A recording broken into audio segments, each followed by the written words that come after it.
11 जून 2025 मुख्यमंत्री डॉक्टर मोहन यादव ने गुजरात दौरे और वन्यजीव के संबंध में पत्रकारों से बातचीत में कहा कि वन्यजीव की दृष्टि से मध्य प्रदेश पूरे देश में जैसे फॉरेस्ट का एरिया हमारा बहुत ज़्यादा है, उसी प्रकार से परमात्मा की दया से हमारे मध्य प्रदेश में सभी प्रकार के वन्यजीव हैं। टाइगर की दृष्टि से मध्य प्रदेश अन्य राज्यों की तुलना में सबसे ज़्यादा टाइगर वाला प्रदेश है। तेंदुआ भी हमारे यहाँ सबसे ज़्यादा संख्या में, इसके साथ ही गिद्ध भी हमारे यहाँ सबसे अधिक मात्रा में पाए जाते हैं। मगरमच्छ, घड़ियाल, किंग कोबरा वन्यजीवों की भरमार है। ऐसे में सभी जीवों की बढ़ती संख्या को सुरक्षित रखने के लिए रेस्क्यू सेंटर की भी आवश्यकता पड़ रही है। चीते भी हमारे यहाँ आए हैं। मध्य प्रदेश में 2 टाइगर अभ्यारण्य भी बनाए गए हैं। कूनो इसके द्वारा गांधी सागर के क्षेत्र को भी चीतों के लिए एक नया पार्क विकसित कर रहे हैं।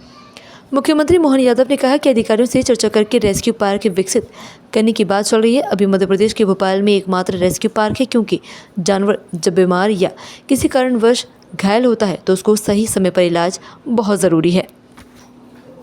हमारे वन्यजीव की दृष्टि से मध्य प्रदेश पूरे देश में जैसे फॉरेस्ट का एरिया हमारा बहुत ज़्यादा है, उसी प्रकार से परमात्मा की दया से और हमारे सभी फॉरेस्ट डिपार्टमेंट और वन्य प्रेमियों के कारण से हमारे यहाँ मध्य प्रदेश में सभी प्रकार के वन्य जीव, जैसे टाइगर, देश में सबसे ज़्यादा टाइगर अगर कहीं है तो मध्य प्रदेश में है। लेपर्ड, तेंदुए की संख्या भी पूरे देश में सबसे ज़्यादा हमारे यहाँ है।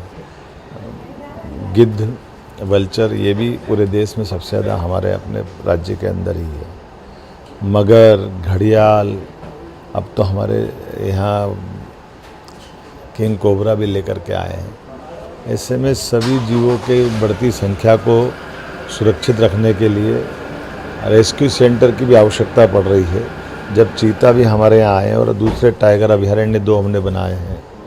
चीता के लिए भी पालनपुर कूनो के बाद अब गांधी सागर तरफ हमने उनको छोड़ करके एक नया पार्क डेवलप कर रहे हैं।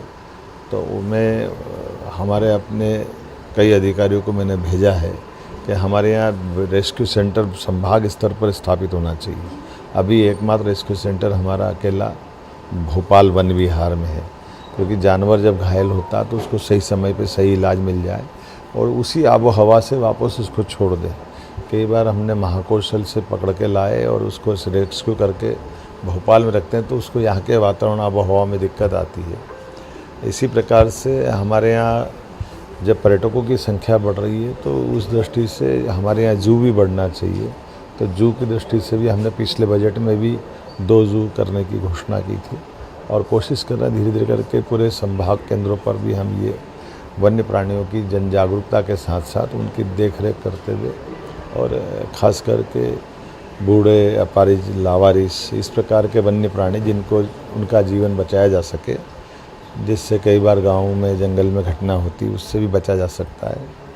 तो मैं उम्मीद करता हूँ कि हमारा ये जो पूरे देश का सर्वश्रेष्ठ रेस्क्यू सेंटर और एक तरह से जू है गुजरात में, मैं आज उसको स्वयं भी देखने जा रहा हूँ। मैंने बीच में टीमें भेजी थी और हम उम्मीद करेंगे कि आपस में हमारे जानवरों का भी आदान प्रदान करें।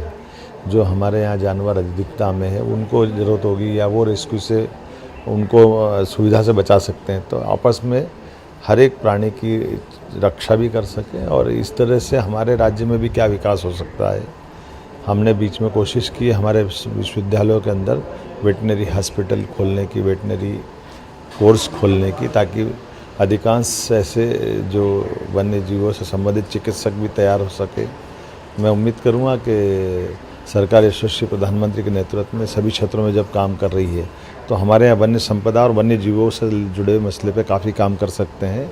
उस दिशा में ये बड़ा अभियान हमारा जो चल रहा है, मैं उसमें गंभीरतापूर्वक और कुछ निर्णय करने वाला हूँ। इस दृष्टि से आज मेरा गुजरात दौरा है, जामनगर का वो स्थान है।